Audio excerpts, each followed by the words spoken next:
ஆக்கூக் 2:3 வசனம் தேவனுடைய வாக்குறுதிகளின் நிறைவேறுதல் மற்றும் அவருடைய நேரத்தில் நம்பிக்கையோடு காத்திருப்பதன் முக்கியத்துவத்தைப் பற்றி பேசுகிறது. இந்த வசனத்தை புரிந்து கொள்ள அதன் பின்னணி மற்றும் ஆன்மீக அர்த்தத்தை ஆராய்வோம். வசனத்தின் விளக்கம். குறித்த காலத்துக்கு தரிசனம் இன்னும் வைக்கப்பட்டிருக்கிறது. தேவனுடைய திட்டங்கள் ஒரு குறிப்பிட்ட நேரத்திற்காக நியமிக்கப்பட்டவை.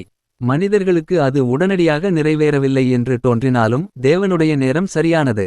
இது தேவனுடைய இறையாண்மையையும் அவருடைய திட்டங்கள் மனிதர்களின் கால அட்டவணையை பின்பற்ற வேண்டிய அவசியமில்லை என்பதையும் காட்டுகிறது. முடிவிலே அது விளங்கும், அது போய் சொல்லாது.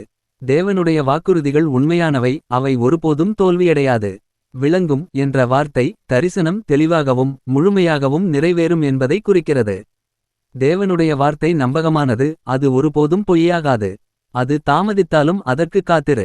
இது விசுவாசிகளுக்கு ஒரு அறிவுரை. மனித கண்ணோட்டத்தில் தேவனுடைய வாக்குறுதி தாமதிப்பது போல் தோன்றலாம், ஆனால் அது தேவனுடைய சரியான நேரத்தில் நிறைவேறும்.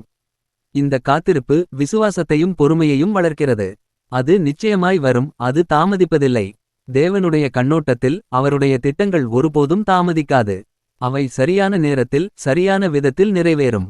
இது தேவனுடைய வல்லமையையும் அவருடைய திட்டங்களின் மீதான நம்பிக்கையை வலுப்படுத்துகிறது. ஆன்மீக பயன்பாடு.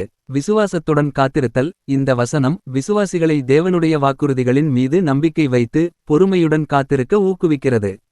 எடுத்துக்காட்டாக, வாழ்க்கையில் பதில்கள் தாமதமாக தோன்றினாலும் தேவனுடைய நேரம் சரியானது என்பதை நினைவூட்டுகிறது.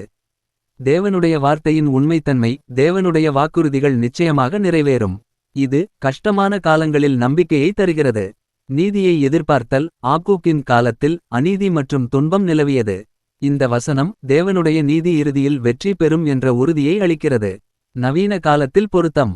இன்றைய வாழ்க்கையில் பலர் தங்கள் பிரார்த்தனைகளுக்கு உடனடி பதிலையோ அல்லது தேவனுடைய திட்டங்களை உடனடியாக புரிந்து கொள்ளவோ விரும்புகிறார்கள். ஆனால் இந்த வசனம் நம்மை பொறுமையாகவும் தேவனுடைய நேரத்தை நம்பவும் கற்றுக் கொடுக்கிறது. உதாரணமாக, ஒருவர் வேலைவாய்ப்பு, திருமணம் அல்லது குணமடைதல் போன்றவற்றிற்காக காத்திருக்கும்போது இந்த வசனம் அவர்களுக்கு ஆறுதலையும் நம்பிக்கையையும் அளிக்கிறது. முடிவுரை. ஆக்கூக் 2:3 தேவனுடைய வாக்குறுதிகள் உண்மையானவை, அவை குறித்த நேரத்தில் நிறைவேறும் என்பதை உறுதிப்படுத்துகிறது. இது விசுவாசிகளை கஷ்டமான சூழ்நிலைகளிலும் தேவனுடைய நேரத்தை நம்பி விசுவாசத்துடன் காத்திருக்க அழைக்கிறது. நீதிமான் தன் விசுவாசத்தினால் பிழைப்பான். ஆக்கூக் 2:4 என்று அடுத்த வசனம் தொடர்கிறது. இது விசுவாசத்தின் முக்கியத்துவத்தை மேலும் வலியுறுத்துகிறது.